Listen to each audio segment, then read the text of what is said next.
Andreas Russo here, and here what we're going to talk about is a common problem when you've got problem tenants. This common problem is when they stop talking to you. Problem tenants, tenants that want to live in your house without paying rent, this is the bottom line. What tend to do is, one of the first moves, obviously they stop paying rent, you realise that they try to get in touch with them, they don't speak to you. You call them, nothing. Emails, nothing. Letters, nothing. Absolute zero. That can throw off balance many people. There's a solution that so far has worked all the time. It's really good. So basically what you do, when they want to stay rent free, they stop talking to you. You call them, nothing. Leave them messages on their answer phone, text messages, nothing. Emails, nothing. Knock on the door. You know they're there, but they're not opening the door. You use your beautiful trump card, and it's called abandonment notice. This is not legal advice by all means. This is not legal advice, but you can look it up yourself. There's one of the very rare cases where you don't need a eviction notice. It's in the law somewhere, but if you look it up on the internet, you'll find it. And I found it myself as well. So you can do it. It's a bit risky if, say for example, if they come back and you don't have, you rented out their flat, whatever it is, or the room, whatever it is, you don't have anywhere to host them, you could have problems there. They could technically sue you, but you've got something to, as I said in other videos, you're always trying to mitigate the risks, because anyone can sue you, but one thing is sue you and you have nothing, no defense whatsoever. In this case, you would have a strong defense, so maybe a lawyer would actually give up completely, maybe. But again, it's just up to you to suss out what you want to do. So what level of risk you want to take. But the purpose of the abandonment notice is not to kick them out, it's to have them to talk to you, because as soon as you talk to them, then you can use the other techniques which we teach in the book that you can get by clicking on the link below. Okay, so the main purpose here is to have them to talk to you, because as soon as they talk to you, bang, you get back in and you're able, without a court order, obviously, they will go on their own accord. Everything is on how to do that, step by step. Everything is in the book. You can download from the link below. Remember that. What you do is you get your abandonment notice. Very likely is in the book. I haven't put it in the book yet as a sample. I think I'm going to do that. Have a look if it's in the book. Otherwise, you can find them on the internet. You can draft them out yourself. What you do is just get an abandonment notice with date when you actually send them an email on. So you send them with an email, you send them with a letter, you send them, if you've got their WhatsApp, you send it on the WhatsApp, you stick it on the door, and you take a picture of it. Pretty much, that's about it. Why is it so effective? Because what they do, because they think that you can only get them out if you've got a court order. Sometimes they do bank on it a lot, as you've seen in other stories of one of my nightmare tenants. They bank on that a lot. But what they do, as soon as they see it, they realise, hang on a second, this guy can actually change the locks even with me around, It's just kind of unsettling. As they check on that, they realise that you can do it. And then they start talking to you, because they know if they do nothing, they abandon the property, because they haven't talked to you, you've got zero news from them. If you know they're there and they're not answering the door, just pretend you haven't heard anything and just play stupid. But you'll find that as soon as you make that move, they're going to start talking to you. This is your main goal. It's not to get them out that way, because you need to get them out. You need to have them to decide to move out, and it's quite easy. So I'm sorry, I've got two stories here. And this is extremely good. This abandonment notice is extremely good. One of them had a tenant in Paisley, and at a certain point, she was paying rent, no problem. At a certain point, I said, well, I think it was after a year, 2 years, I cannot remember. I said, look, I'm just going to come for a minute. As soon as I said that on an email, she stopped paying rent. I just didn't know what to do. She stopped paying rent, she stopped picking up my calls, answering emails, zero. I knew she was there, zero. So I was really desperate, because I knew that What can I do? Just like get a court order? A bit hard. Obviously, you want to avoid court proceedings at all costs. Obviously, if there's no other way, you just do them. It's very, very rare that you will need them anyway. With our techniques, it's very, very difficult. It's very, very rare that you'll need them, because what they bank on is for you to take them to court. So it's going to take them months for you to get the bailiffs in. And then they disappear after, just before the bailiffs arrive. This is their technique usually. So you don't do that. So you do the abandonment. I had this tenant in Paisley stop communicating with me. I didn't know what to do. What do? I don't have a clue. So what I usually do when I have this sort of problems, I'm really lost, I start talking. That's just it. I think to myself, who can help here? Who could really help here? Who's got the knowledge? Who could help? I was looking online, I couldn't find any solution. I spoke to an estate agent. Well, I said to myself, well, if I appoint a manager, an estate agent, then it's up to them to do something with it. They might have more experience. So I started calling loads of estate agents. This particular estate agent at some point, and I can't remember, even hours on the phone. This particular estate agent said to me, well, and it's exactly what I'm saying to you here, you want to avoid court proceedings. And there's a very easy way to do it. When they stop talking to you, use an abandonment notice. They will talk to you immediately. And actually, what I've done is, I've done this abandonment notice, I put it on the door, and as soon as it was on the door, I don't remember whether I sent an email or not, but I put it on the door. I think 1 or 2 days after, she disappeared. She wasn't in the flat. I took possession of the flat. There you go. What I found is that the reason for the tenant not to let me in and to stop paying rent is that she had some deposit left. So what she thought is, I'm going to stay here as long as possible, just using the deposit as rent. She didn't say anything.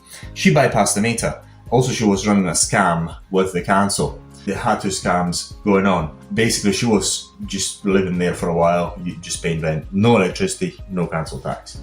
So that was the reason. Then the other one, and then you may find that every now and then if you get crappy tenants. The other one was in Nottingham. Was one of the rooms I had this particular guy who wasn't actually selected by me. Was foolishly selected by a tenant I had in the house who I just given the task of getting people in.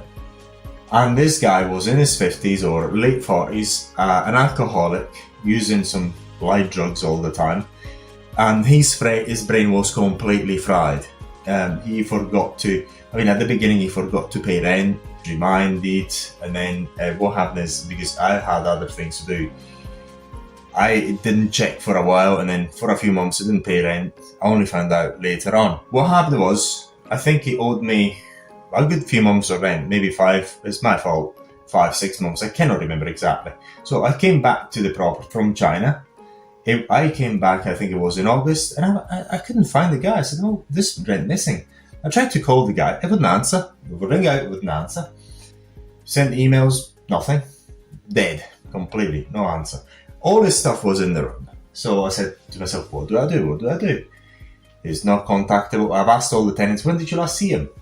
And they said, 2 months ago. Basically, the guy completely disappeared. Then it turned out that he went abroad. So I looked up online and said, what do I do?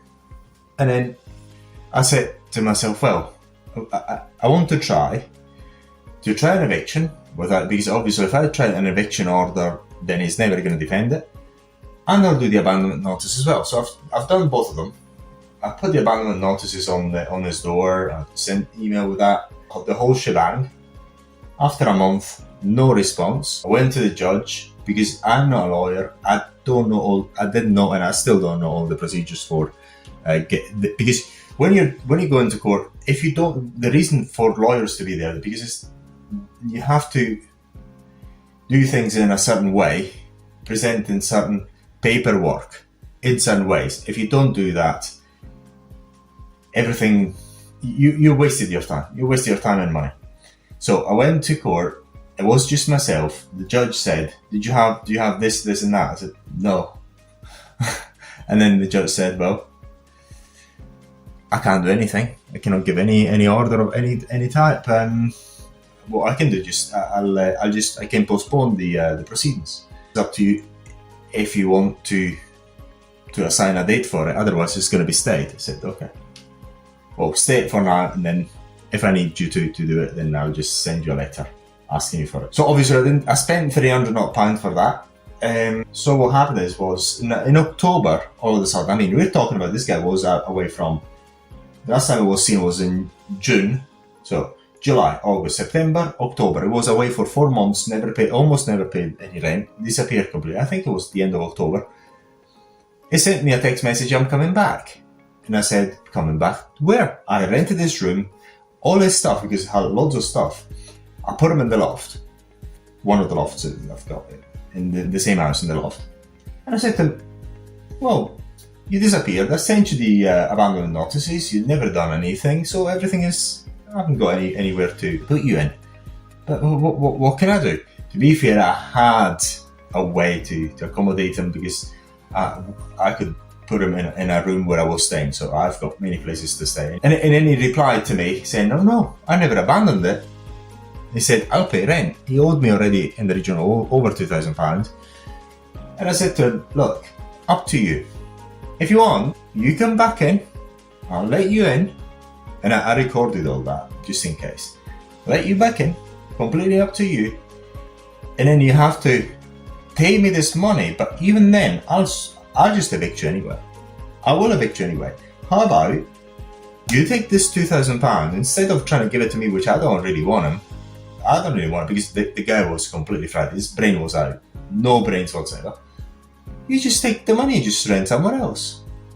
Never heard of him. And said, your stuff is with me, just come on such and such date to pick it up. Basically disappeared completely. Never heard of him. Problem solved. So that's 2 examples of abandonment notices. You look it up online. It's something you can use. It's not bulletproof. It's not bulletproof. If they decide to sue you, they can still sue you, maybe successfully, but you've got some sort of defense. So it's up to the judge. So basically, you can use if you want to evict them using an abandonment notice, and they haven't paid rent for a long time. They disappear. You can't reach them.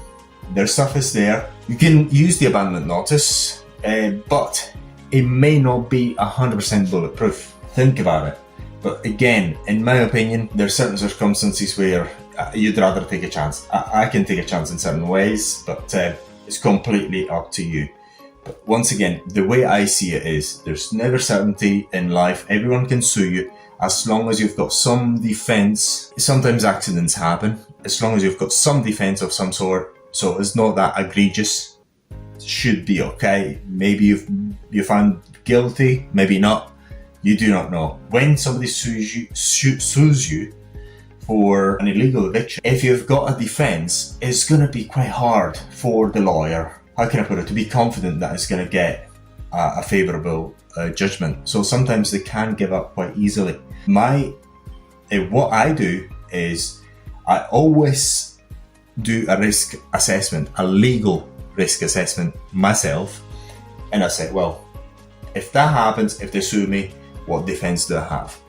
That's what I'll always do. And I always record all conversations, always keep all text messages, always keep all WhatsApp messages, any means of communications, I've got them all backed up, because you never know who's going to sue you. Even if you haven't done anything, people will sue you.